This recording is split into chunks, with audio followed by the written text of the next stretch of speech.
नमस्कार, स्वागत है आपका हमारी खास पेशकश मार्केट मसाला में। मैं हूं विवेक मित्तल। नमस्कार, मैं हूं सुमित। और एक और हफ्ते के का एंड भी हुआ और एक नए हफ्ते की शुरुआत भी होगी आगे चल के। लेकिन ये पूरा हफ्ता कभी खुशी कभी गम के नाम पर रहा, जहां पर पहले 2 दिन बहुत खुशी थी, बाद के 2 दिन कहीं ज्यादा गम बढ़ता हुआ दिखाई पड़ा और हफ्ते के आखिरी दिन तो पूरी तरह से रोते हुए दिखाई पड़े। एक छोटा हफ्ता था पहले तो, ये ट्रंकेटेड वीक था। उस ट्रंकेटेड वीक की शुरुआत ठीक ठाक हुई, बढ़िया सा लगा सब कुछ कि सब अच्छा ही रहेगा। ट्रंप साहब का टैरिफ आया, उसको लेकर लोग कंफ्यूज भी हुए।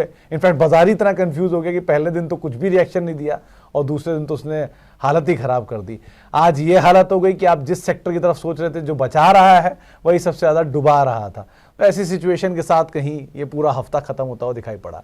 लेकिन अब प्रॉब्लम यहाँ ये शुरू हुई है, जो मेरी और विवेक की बात भी हो रही थी, कि ये ट्रंप के इस फैसले के बाद मुसीबत खत्म हुई है या मुसीबत शुरू हुई है। सुमित, अब तो किसी को कुछ नहीं पता। मतलब देखिए, जितनी बात हुई, बस मार्केट के जो बड़े पोर्टफोलियो मैनेजर्स हैं वो कह रहे हैं 22,000 पर बॉटम लग गया, लेकिन 22 से 23,000 के बीच में आप बाय कर लो।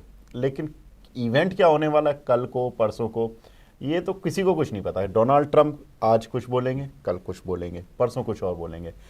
पहले दिन बोलते हैं टैरिफ लगाते समय कि ये टैरिफ लग गए हैं फार्मा पर, उसमें कोई जिक्र नहीं किया कि फार्मा पे अभी हम कुछ बात नहीं करेंगे।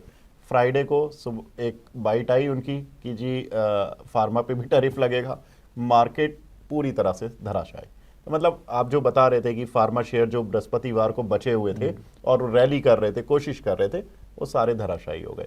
तो अब आप किस पे ट्रस्ट करेंगे? आप एक पोजीशन थर्सडे को लेकर जा रहे हैं, फ्राइडे को आपको उसी पोजीशन में सबसे ज्यादा नुकसान ही वही पोजीशन दे रही है, तो आप क्या ट्रस्ट करेंगे? मतलब इनफैक्ट ये हालत थी कि आज का जो बाजार, ये पूरे हफ्ते का बाजार रिग्रेट्स का बाजार था।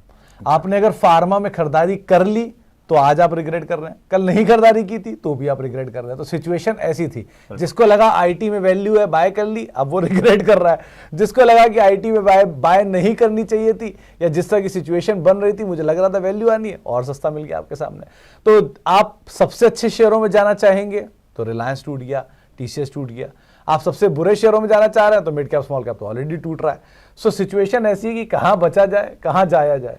और अब तो डिफेंसिव, मतलब फार्मा सेक्टर को डिफेंसिव बोला जाता है, उनको खुद डिफेंस की जरूरत पड़ती है। आईटी फॉर एग्जांपल, मतलब डिफेंस ही नहीं है आपके पास। डिफेंसिव शेयर पहले टूट चुके सितंबर से, और जो यहाँ वाले डिफेंसिव हैं जो कि फार्मा, एफएमसीजी थोड़ा बहुत कह सकते हैं कि थोड़ी सी उनमें रेस्पाइट बचा रहा है कि एचयूएल वगैरह ने थोड़ी हिम्मत दिखाई 1-2 दिन में, लेकिन उनमें रिटर्न नहीं आते सुमित। और इतना स्मार्ट कौन है कि मतलब आप थोड़ा सा एग्रेसिव सेक्टर से निकल के उनमें चले जाएंगे कि उनमें 1% 2% का रिटर्न आया, आपके जो एग्रेसिव सेक्टर थे उनमें 5-6% का नेगेटिव रिटर्न आया, तो आप इतने स्मार्ट शायद ही कोई प्ले कर पाए। नहीं तो एक और बढ़िया चीज जो सबको लग रहा था कि एक सेफ हेवन है गोल्ड, इस बार उसको भी बराबर कर दिया। स्पेशली गोल्ड सिल्वर दोनों के दोनों ऊपरी लेवल से काफी टूटे। तो ऐसा नहीं है, मतलब एक इंटरेस्टिंग आंकड़े पे भी हम दोनों की बात हो रही थी कुछ देर पहले कि ट्रंप साहब ने टैरिफ लगा के जो पैसे बचाने थे उससे कहीं ज्यादा तो टैरिफ लगा के उन्होंने बाजार में लुटा दिए।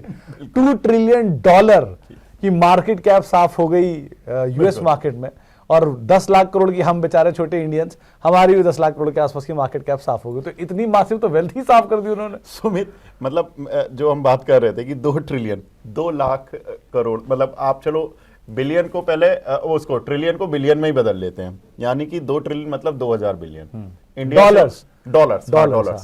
और उस 2000 बिलियन डॉलर्स में इंडिया का ट्रेड डेफिसिट कितना है जो उनके साथ है, अमेरिका के साथ? 37 बिलियन। मतलब 2000 में से 37 पर लड़ाई हो रही है यहाँ पर, और वो 2000 को लेकर अपनी साफ कर चुके। और ऐसा नहीं है कि ये केवल एक दिन ही का मार्केट है, अभी तो एक दिन के बाद अभी और गिरेगा यूएस। आज भी जो सिचुएशन देख के लग रहा है कि डाउ फ्यूचर बहुत ज्यादा अच्छे हैं नहीं हालात में, लेकिन हाँ बिकवाली चल रही है। अब ये यहाँ खत्म हो जाती अगर आज ये हफ्ते के साथ ही हमें लगता हाँ ठीक है चलो बाजार संभल लिया, जो हो गया हो गया। अब सिचुएशन खराब कहाँ हुई? जाते जाते चाइना ने एक रिटेलिएटरी टैरिफ और मार दिया है 34% का। यानी हमने 34 लगाया, अमेरिका ने लगाया चाइना पे, चाइना ने भी हम पे लगा दिया कि 34 है। हम लगाएंगे 9 तारीख को, ये लगाएंगे हम पर 10 तारीख को। तो इस तरह की एक वॉर शुरू हो चुकी है। अब ये चाइना है, अब आपके सामने बाकी देश भी आएंगे, वो भी हो सकता है रिटेलिएटरी लगाएं। तो ये जो गिरावट का दौर है या जो अनसर्टेनिटी का दौर है, ये यहीं खत्म हुआ है? नहीं, ये अब अगले हफ्ते और बढ़कर आया है। तो पिछली बार जब हम मिले थे तो विवेक ने एक तारीख आपको बताई थी, वो थी 2 अप्रैल, जिसका ख्याल रखिएगा।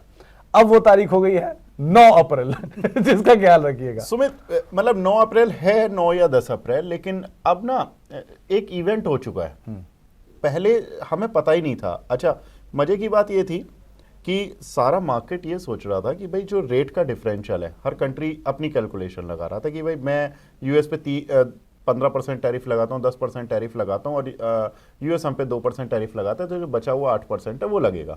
उन्होंने एक नई बोर्ड लेकर आए, उस पर पूरा सब कुछ टैरिफ चिपकाया हुआ था कि देखो मैं 50% डिस्काउंट दे रहा हूँ। फॉर एग्जाम्पल इंडिया का ही देख लो कि 52% उन्होंने बोला कि इंडिया हम पर 52% टैरिफ लगाता है। उनकी अपनी कैलकुलेशन है, वो कहने जी टैरिफ प्लस नॉन बैरियर्स और जो करेंसी जो मैनिपुलेशन करते हो वो सारा मिलाकर 52% है, मैं आपको 50% डिस्काउंट दे रहा हूँ टैरिफ लगाकर 26%। तो अभी प्रॉब्लम ये है कि 26% लगाने के बाद अभी भी हो सकता है वो और धमकियां दे कि बॉस जब तक आप मेरे से बात करने आओगे टेबल पर, तब तक मैं हो सकता है आपको और 26% बढ़ाने की और धमकी दूं।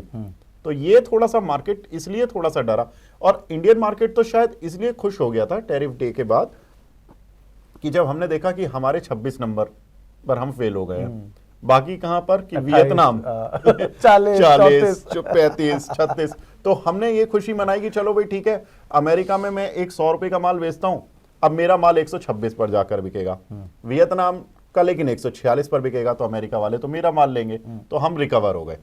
लेकिन क्या हुआ, फ्राइडे को जब पता लगा जी आपके फार्मा पर भी लगने जा रहा है, $9 बिलियन का आप एक्सपोर्ट करते हो यूएस को, अब हमारी जब इतनी सारी एक बड़ी इंडस्ट्री खाली बैठ जाएगी, या खाली नहीं तो मतलब एक बड़ा उनको हिट लगेगा, तो फाइनली उनके लोग जो डिमांड क्रिएट करने वाले थे वो कहां जाएंगे। तो वो मार्केट मुझे लग रहा है इससे थोड़ा घबरा गया। तो इसीलिए जितनी भी कंपनीज या सेक्टर्स का यूएस में एक्सपोजर ज्यादा है, वहीं पे धुलाई हो रही है। आप फार्मा देखो, आप आईटी देखो, 67% के आसपास का रेवेन्यू आईटी का उठता है यूएस से, एंड लाइकवाइज फार्मा भी। तो इसीलिए आज इन दोनों में ही अच्छे से धुलाई होते हुए दिखाई पड़ रही है। एक और बात, ये 2 तारीख को रात को, आधी रात को आया था ना 2 तारीख की, हाँ 2 तारीख की रात था ना। 2 तारीख की रात को मित्तल साहब आधी रात तक जग रहे थे, वो चेक करने के लिए ट्रम्प साहब क्या बोर्ड लेकर आए, क्या टैरिफ है। आया बजा, आ गया स्वाद।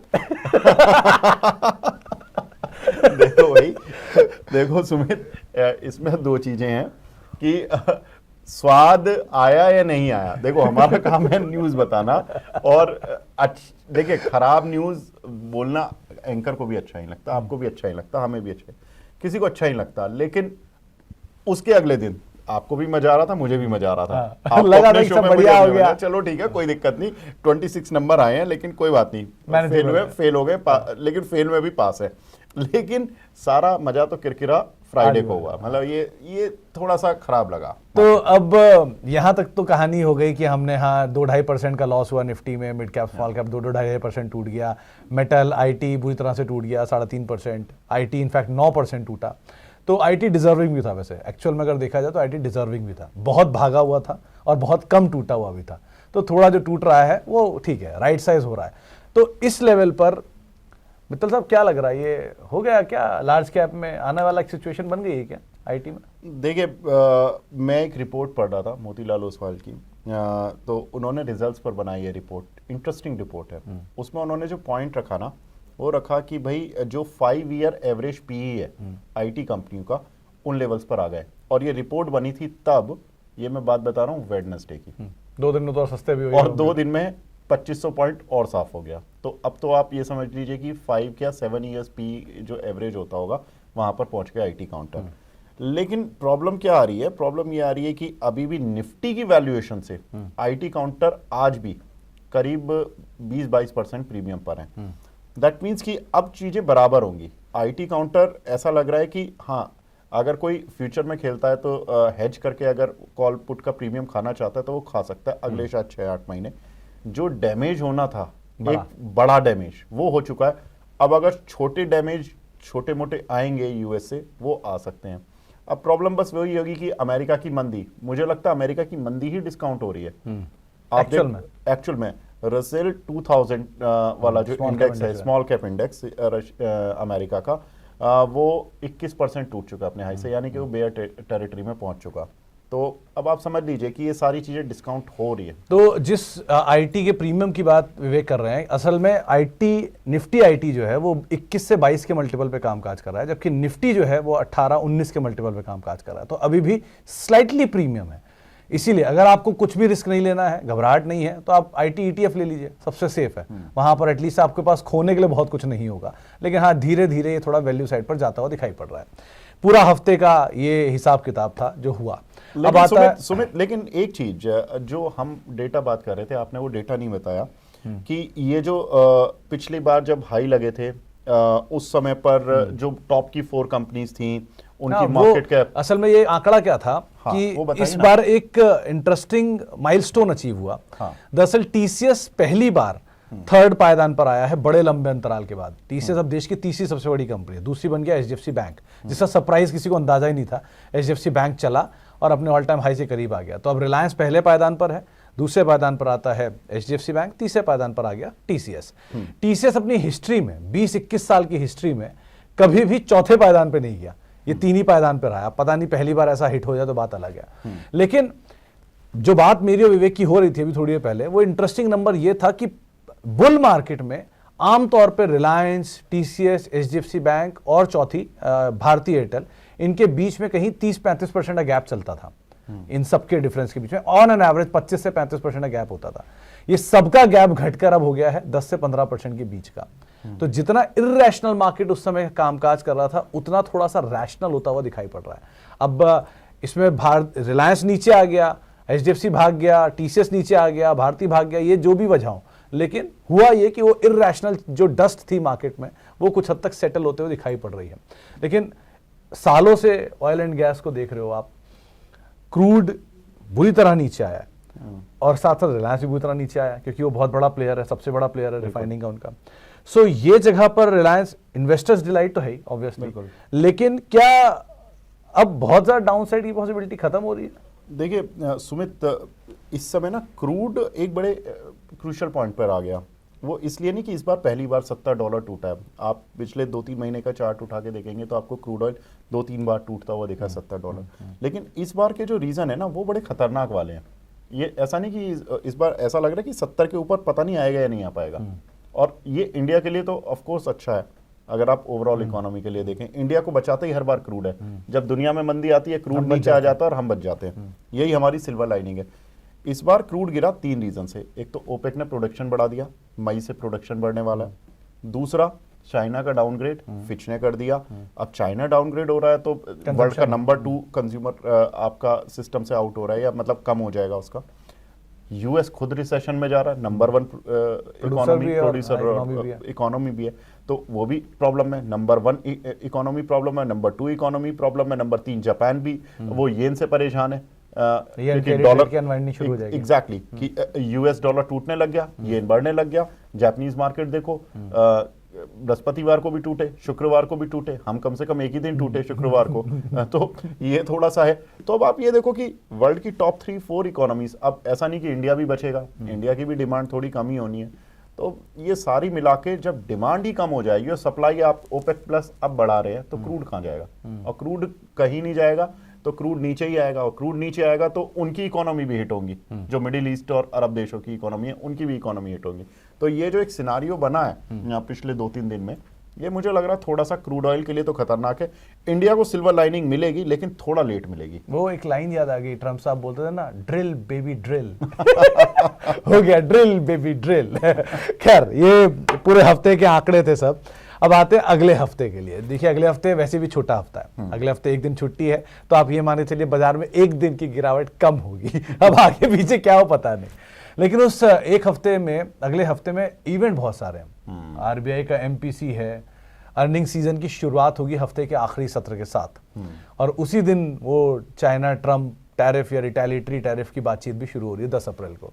सो 8, 9, 10 ये 3 दिन जो होंगे आखिरी के, वो बहुत इंपॉर्टेंट होगा। एक्सपायरी भी होगी, एमपीसी भी होगा और शायद अब तो 25 बेसिस पॉइंट की कटौती भी होगी एमपीसी में, लग रहा है ऐसा। हाँ, 25 बेसिस पॉइंट की कटौती इस बार हो जाएगी, ऐसा आरबीआई की पॉलिसी से लग रहा है, क्योंकि देखिए इन्फ्लेशन आपका कंट्रोल में है। हाँ। और दूसरा, अब आप एक और चीज़ सोचिए ना कि आपके एक्सपोर्ट जब हिट होंगे तो कंपनियां जो माल बना रही हैं वो तो घर में ही रह जाना है। तो जब माल घर में रह जाना है तो माल की कीमतें घटेंगी, तो दैट मीन्स कि वर्ल्ड ओवर इकोनॉमीज में मुझे लगता है कि लो इन्फ्लेशन वाला माहौल बनेगा, एक्सेप्ट यूएस।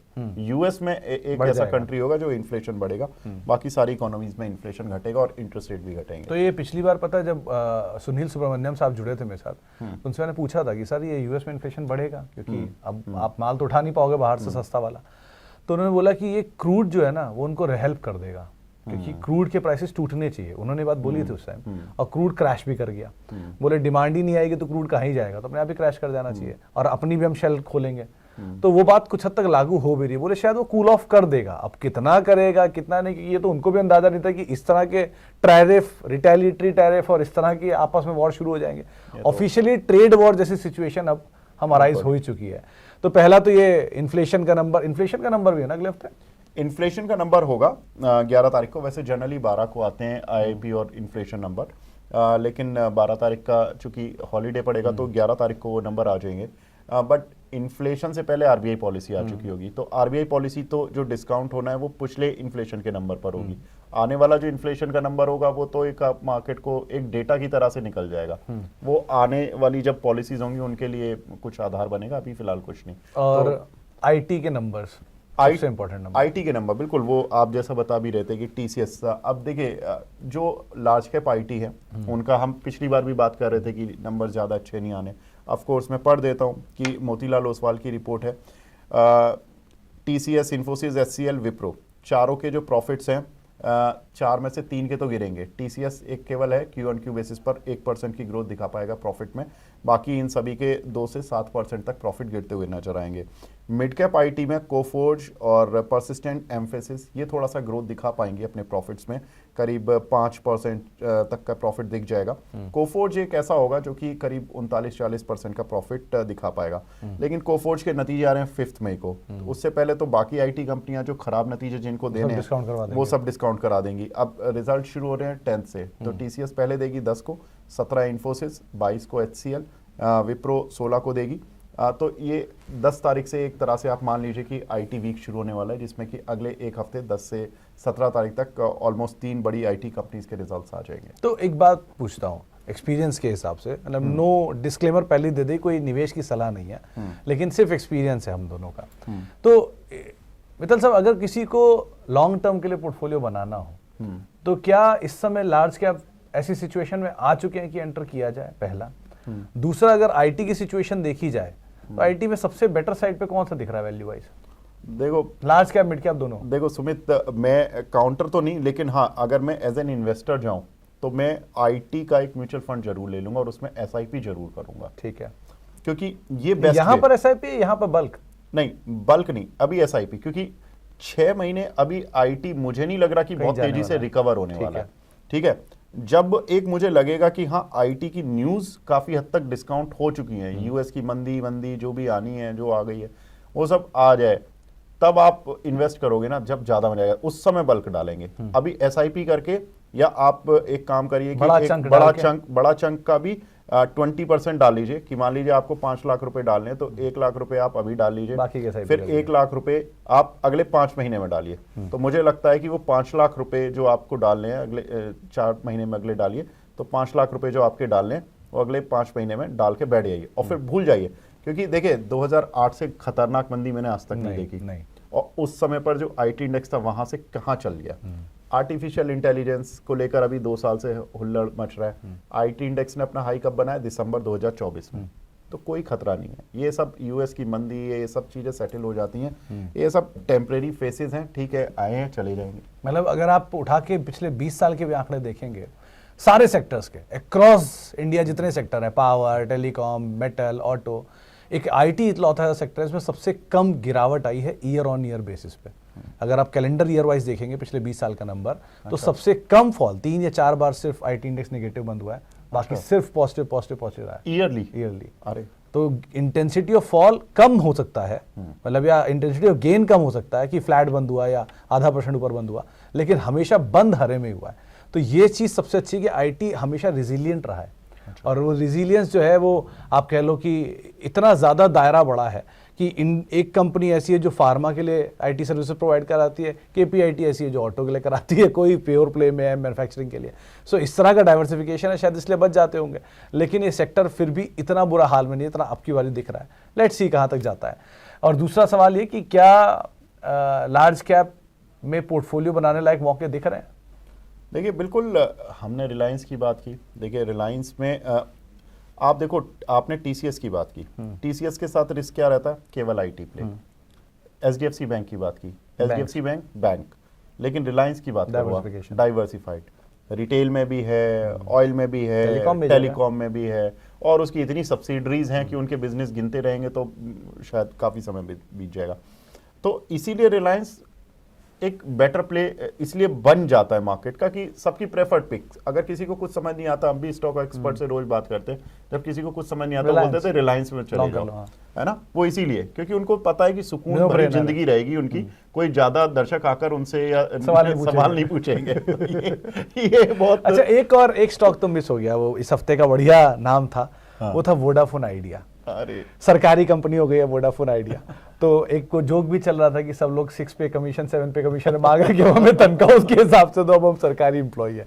लेकिन होगा क्या वोडाफोन आइडिया? क्या कभी जीवन में ये स्टॉक हम 50 रुपए 100 रुपए होता देखेंगे?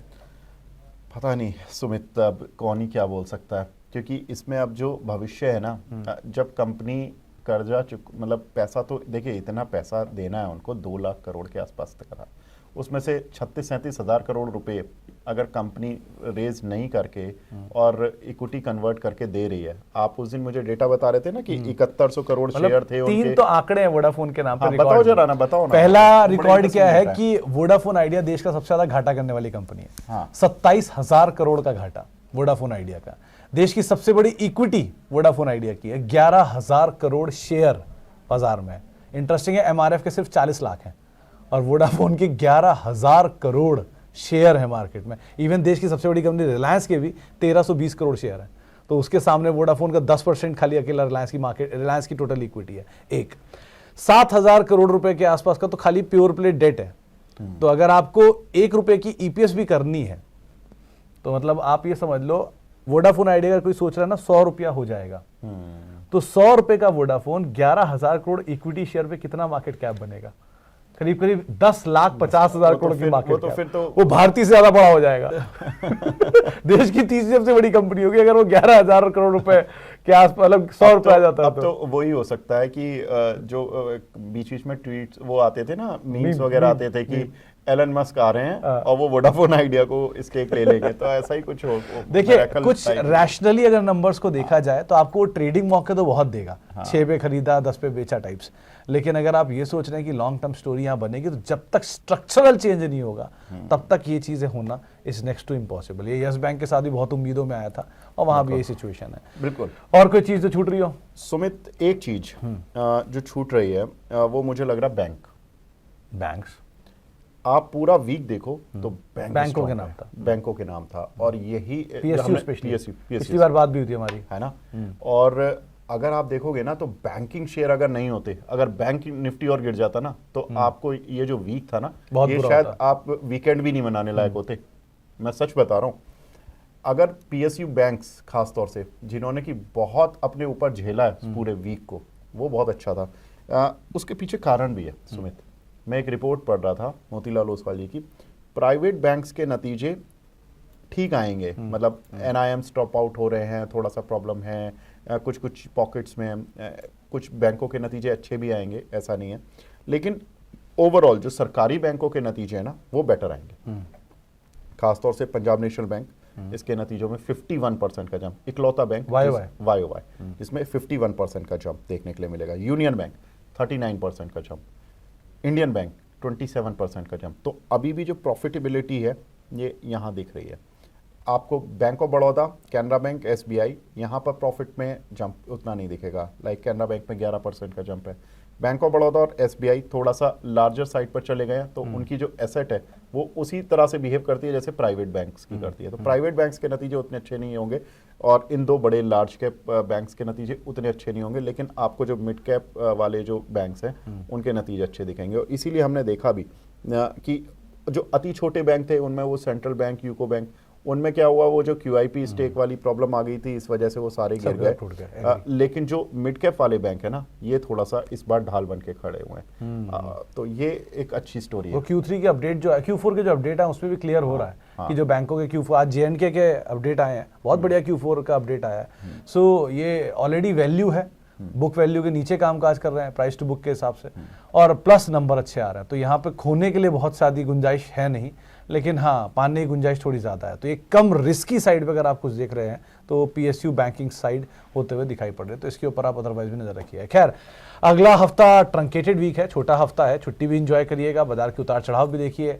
बहुत ही ड्रामेटिक मार्केट है अभी ग्लोबल और इंडियन। तो ट्रम्प साहब क्या कहते हैं, बाजार कैसे रिएक्ट करते हैं, सब कुछ नया होगा, लेकिन जो भी है, जैसी भी सिचुएशन है, एंजॉय करिए और अच्छे शेयर में रहिए। सुमित, एक चीज और, जितना प्यार हमारे पहले वीडियो को मिला और लोगों ने जिस तरह का प्यार दिया, पहले तो मैं उनको भी थैंक यू बोल दूं, क्योंकि कोई तुम्हें भीष्म पितामह की आवाज बोल रहा था कि आपकी भीष्म पितामह की आवाज थी, कोई मुझे दिलीप कुमार की तरह बोल रहा था, कोई विराट कोहली बोल रहा था, कोई सचिन तेंदुलकर, बड़ा ये देखे, इसमें कोई कंपैरिजन नहीं है, कंपैरिजन नहीं है। जब 20 साल बाद हम काम कर रहे हैं दोनों, तो अच्छा है और हमें भी अच्छा लगता है इनफैक्ट। लेकिन जो आपका प्यार है शब्दों से जो जाहिर हो रहा है, ये बहुत इंपॉर्टेंट है और ये ऐसे ही बना रहे। और जो भी जानकारियां हम देते हैं, वो उम्मीद करते हैं कि जितना भी हमने पढ़ा है पूरे वीक में, वो सारा ज्ञान आपके साथ शेयर कर लें। आपकी भी नॉलेज का वेलकम है, आप भी हमारे को कमेंट बॉक्स में आकर लिखे कि क्या कुछ और ट्रिगर है जो हमने मिस कर दिए, और अगर हम बेटर कुछ कर सकते हैं तो वो भी बताइए। तो आप लोगों का फीडबैक भी इंपॉर्टेंट है, आप लोगों का सहयोग भी इंपॉर्टेंट है, और आप लोगों का साथ भी इंपॉर्टेंट है। तो ये तीनों चीजें हमारे साथ बनी रहिए, आगे भी अच्छी अच्छी चीजें लाते रहेंगे, अच्छे अच्छे आंकड़े लाते रहेंगे, कोशिश करते रहेंगे खुद को खुद से बेहतर बनाने की रेगुलर बेसिस पर, और आप लोगों से मुलाकात करते रहेंगे। फिलहाल के लिए इस कार्यक्रम को यही समेटते हैं, अगले हफ्ते आपसे फिर मुलाकात होगी मार्केट मसाला में। फिलहाल इतना ही, नमस्कार। नमस्कार।